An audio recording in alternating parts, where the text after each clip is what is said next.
Tere kõigile! Aprill on väga kiiresti mööda läinud ja tänases videos on taas kord aeg teha kokkuvõtteid seekord siis aprillikuu kohta. Aprillis läks mul päris hästi, lugesin 8 raamatut ja nüüd siis nendest lähemalt. Esiteks alustaks nendest raamatutest, mis jäid pooleli märtsis ja tulid üle aprilli. Kahetsusega pean teatama, et Robert Jordani Eye of the World on endiselt pooleli, sest ma kohe kuidagi ei jõua nendeni. Mul on tunne, et selle terve sari aastas ettevõtmise asemel peaksime võtma lihtsalt ilusti 14 aastat ja igas aastas proovima vähemalt ühe nendest raamatutest ära lugeda. Aga ma siiski loodan ja arvan, et ma saan selle tehtud. Järgmisena, mis aprillis pooleli jäi, mis märtsis jäi pooleli, aga mille ma sain siiski aprillis ära loetud, on märtsis pooleli jäänutest Haikyuu 13. vol. Ütlen kohe ära, et aprillikuus jõudsin ära lugeda ka 14. köite ja 15. köite.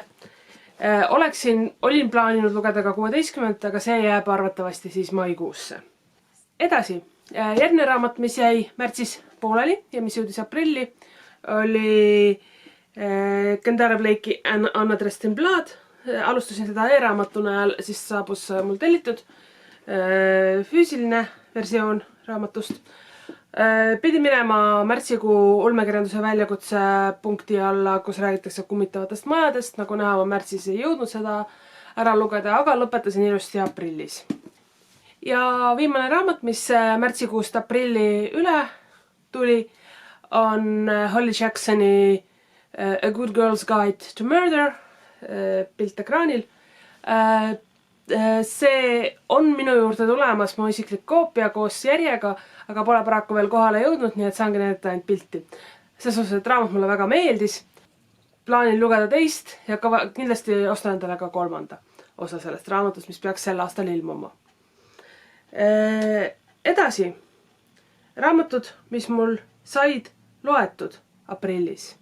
Nagu mainitud juba, Haikyuu osad 14 ja 15, aga lisaks neile veel Samurai Castles, History Architecture Visitor's Guide.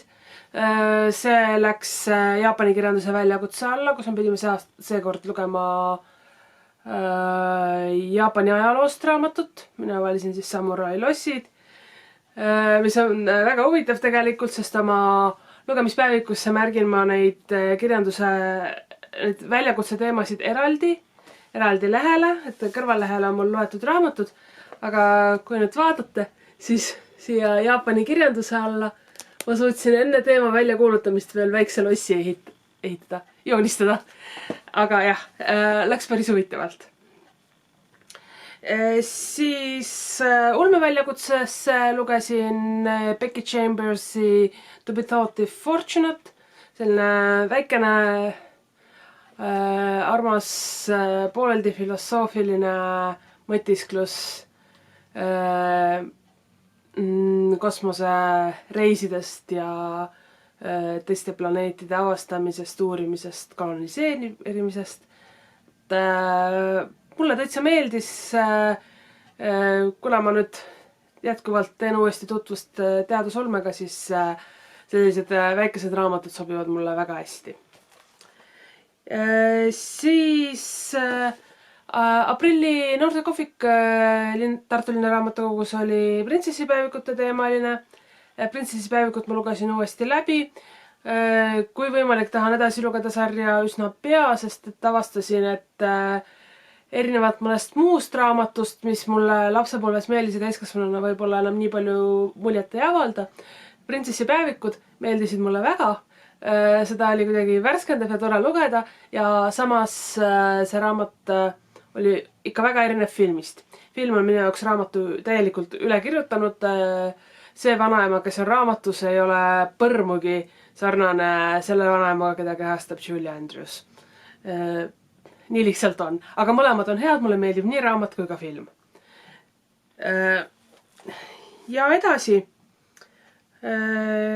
sai räägitud kõigist raamatudest, mis ma sain loetud. Nüüd nii palju lõpuks ei tundugi, aga mul jäi ka 4 raamatut pooleli aprillikuus ja nüüd ma räägin natukene nendest. Esiteks jäi mul pooleli Scott Lynchi The Lies of Locke Lamora, mille koos lugemist me Dianaga teeme. Leppisime kokku, et loeme teatud kohani ja siis ootame teist järgi. Alguses plaanisime kindlate kuupäevadega seda kõike teha, aga siis mõistsime mõlemad, et päris nii see meil välja ei kuku. Lihtsalt läks nii. Palju lugemist, palju muud tegevust, mida on vaja kuu jooksul ära teha ja otsustasime siis teha põhimõtteliselt sellise kooslugemise, kus kui üks jõuab selle punktini, mis me oleme valinud järgmiseks check-in punktiks, anname teisele teada ja siis saame arutada seda osa raamatust koos. Nii et praegu saime lõpetatud nii palju. See on siis esimese raamatu lõpp. Siit algab book 2 ja järgmiseks check-in punktiks on, ma märkisin isegi ära selle, on lehekülg 312, siis kui lõpeb raamat 2 ja algab raamat 3. Et nii me otsustasime teha, see on meile kõige mugavam. Ja ütleks nii palju, et see nii väga meeldib. Tellisin ära 2., 3. ja augustis ilmuva 4. osa. Nii et kui vähegi õnnestub, siis võib-olla Diana on nõus tegema sellist pikemat lokatoni, kus me loemegi Locke Lamora ehk siis Gentleman Bastards sarja raamatuid. Kuigi neid peaks veel päris mitu ilmuma ja kes teab, millal järgmised osad tulevad. Järgmised 2 raamatut, mis on pooleli. Nagu ütlesin, endiselt tegelikult on 4 raamatut pooleli. Endiselt on pooleli Eye of the World. Endiselt. Selle ma ütlesin alguses ära. Aga 2 raamatut, mis jäid pooleli veel, oli Julia Kuznetsova Veekodu. Seda ma hakkasin lugema üsna siin kuu lõpus. Lugesin väga vähe, aga ta on ikkagi pooleli. Ja viimaseks raamatuks, mis jõudis raamatukokku üsna hiljuti, on Atsushi Nakajima lühilugude kogumik The Moon Over the Mountain. Selline peegeldab väga korralikult. Niimoodi vist natuke vähem. Aga mul on mõningate Jaapani autoritega kavas üks väikene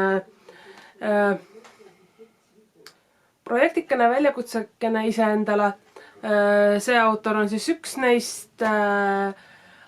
Osamu Dazai Inimesest kõlbmatu on mul juba varasemast loetud ja Edogawa Rampo raamat peaks varsti raamatukokku jõudma, nii et seda ma ka loen. Ses suhtes, et teades minu huvisid ja kui mõtlete nende 3 Jaapani kirjaniku nime peale, siis võib-olla suudate välja mõelda, mis mul kavas on. Aga jah. See raamat siis. Ja see on põhimõtteliselt kõik, mis ma aprillikuu jooksul jõudsin teha.